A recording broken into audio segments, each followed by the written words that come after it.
On March 3rd, 1969, the United States Navy established an elite school for the top 1% of its pilots. Its purpose was to teach the lost art of aerial combat, to ensure that the handful of men who graduated were the best fighter pilots in the world. They succeeded. Today, the Navy calls it Fighter Weapons School. The Flyers call it. For me, it was Tuesday. Welcome to another episode of For Me, It Was Tuesday. I am your host, GQ, call sign Heartbreaker. I am dangerous. On today's episode, we're going to be looking at a classic film released in 1986, directed by Tony Scott, the infamous Top Gun. So, obviously a lot of people out there, again, the movie came out in 86, it's coming up on its 35th anniversary. I'm sure a lot of you have seen this film. But for those of you that haven't, some of the youngsters out there, we're going to go ahead and get into it. As I said, directed by Tony Scott, starring Tom Cruise, Kelly McGillis, Anthony Edwards, Tom Skerritt, Michael Ironside, James Toccan, Val Kilmer, a young Tim Robbins, and an even younger Meg Ryan. The film itself follows the story of Pete Mitchell, aka Maverick, of course played by Tom Cruise, and essentially he was the son of a fighter pilot who, as far as he knew, his dad messed up somehow and got some people killed, got some of his squadron killed. That was the story he was told, or that was the story he was led to believe. So for the longest, he was trying to prove that he and his family are not cursed, that he is the best pilot out there, and he flies essentially by instinct. Obviously, of course, he relies on the instruments that he has, and his Rio, also known as a radar intercept operator, Goose, played by Anthony Edwards. They have, paired up. They are, again, Maverick was probably one of the best of the best. I mean, again, he gets put into a position to go to Top Gun school, so he is really good. The reason he gets put in this particular film is his friend of his on his ship, Cougar, and him are out on maneuvers, and unfortunately Cougar, kind of the pressure of being a pilot, the pressure of, engaging the enemy and that sort of thing kind of gets to him. He has a family and a young child, so it's constantly weighing on his mind. And in a very interesting turn of events, while out on maneuvers, they run across two MiG enemy planes, essentially. MiGs are, of course, the Russian planes. So they're flying over, I can't even really remember if it's international territory. Here's the thing. Top Gun is a great movie. It is pretty much very much a rah-rah, go military movie, but there are a ton of technical and military errors in the film. I am not going to even touch on those because there's a ton of them, and that could be an entire video in and of itself.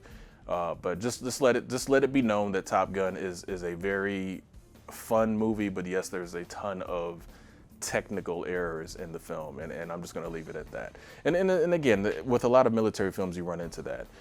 But anyway, getting back to it, Cougar gets kind of freaked out by two MiGs that kind of got on his tail and got radar lock on him, but did not fire. And Maverick kind of swoops in, saves him, essentially shows the MiG pilots that they are outmatched by performing an inverted dive above the other one of the other pilots, and Goose, of course, flips him the bird, the finger. And so the guys are like, okay, well, dang, these guys are crazy. We're a little bit outmatched as far as flying goes. Let's leave.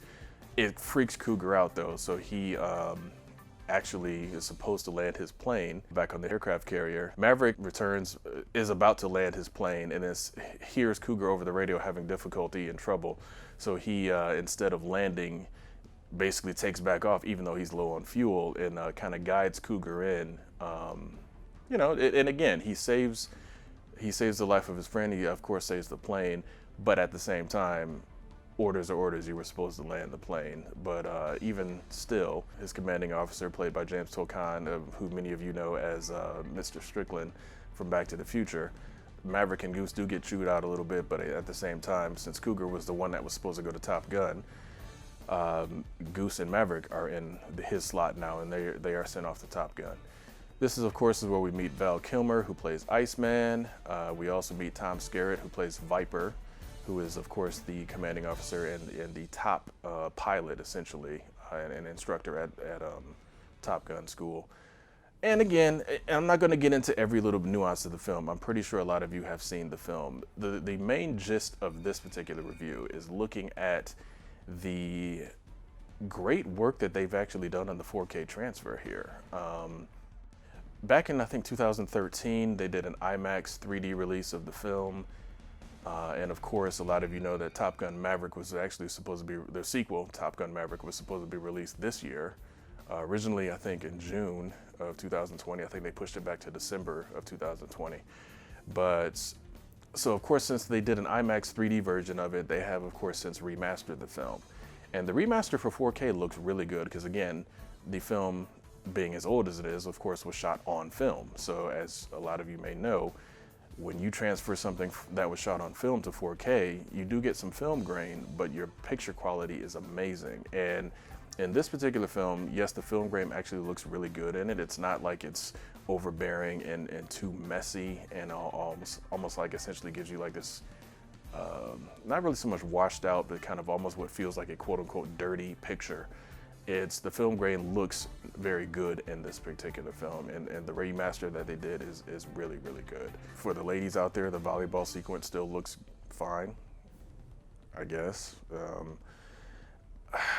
All in all, the film itself, as a kid, I remember watching it, and as most kids are interested in, I only really cared about any parts that had to do with flying in the planes. And there's, you know, of course, two enemy engagement sequences, and then the majority of the other flying is, of course, the flying at Top Gun school. Of course, spoiler alert from 30 plus years ago, Goose does get killed during one of the maneuvers, unfortunately, and that, of course, throws Maverick off his game because Goose was his best friend. That was his guy.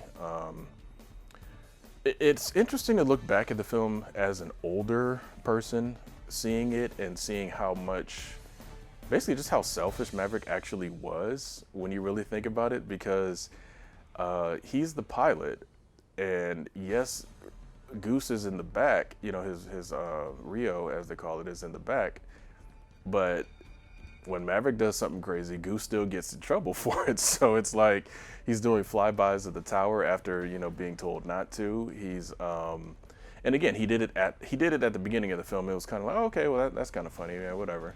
And but then for him to do it when it's like you guys are in competition, there's no points for second place. They literally say that. And it's like you're doing stuff and you're going out there and you're still acting like this hotshot guy. And it's like, you're bringing your friend down with you, man. It's like you gotta kind of, you know, man up and grow up a little bit. And then, of course, I think once Goose dies, I mean, that's, you know, that's going to shake anybody to their core, especially somebody that you've been, you know, friends with for years. And especially in that situation, this is a guy that is, his responsibility is to keep both of you alive by, you know, keeping an eye on the radar, figuring out if you guys are getting locked on by enemy fire, all that other sort of thing. So for him to lose Goose the way he did, it actually put some, you know, true emotional weight into the story. And, you know, so I did definitely enjoy that. Again, it's going to be interesting to see what happens with Top Gun Maverick. So, I mean, obviously that film is supposed to come out sometime, possibly, hopefully, maybe, who knows, if theaters are open by the end of the year. But all in all, you know, Top Gun Maverick, which, you know what's crazy enough, I forgot to grab the thing. This will prove that this ain't the green screen behind me. This is an actual true DVD rack here. Dang it, where's the T's? Oh my goodness, it's not even on this rack. It's on the other rack. Doggone it. You guys are getting a special treat today.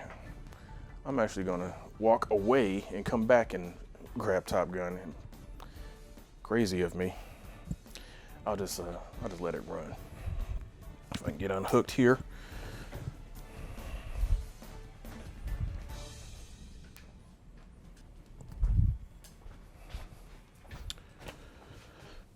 Yep, sorry about that. Yeah, wow, crazy of me. So, here it is. Top Gun Maverick. Yeah, no, this ain't Top Gun. This is Top Gun. Top Gun, 4K, definitely worth picking up. I mean, again, it's one of those films that you kind of have to have it in your collection. Like, just, you kind of have to. There's really no reason to not have Top Gun in your collection. I mean, I think even the Smithsonian, like, preserved the film in, like, 2015 for, you know, posterity and all that. But I want to leave you guys with these final words.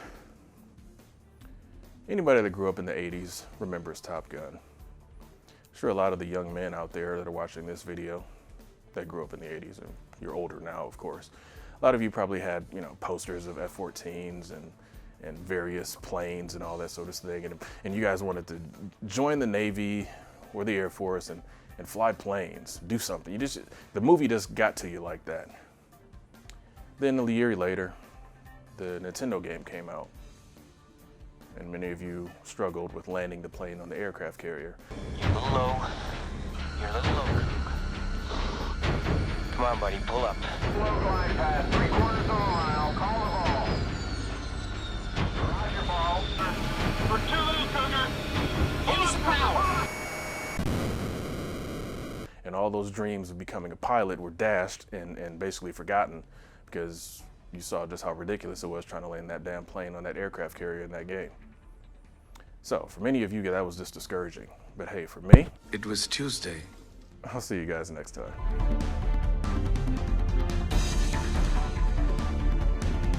If you're enjoying our content, please consider going to our Patreon and becoming a supporter. There are different tiers to select from, and we thank you for your support.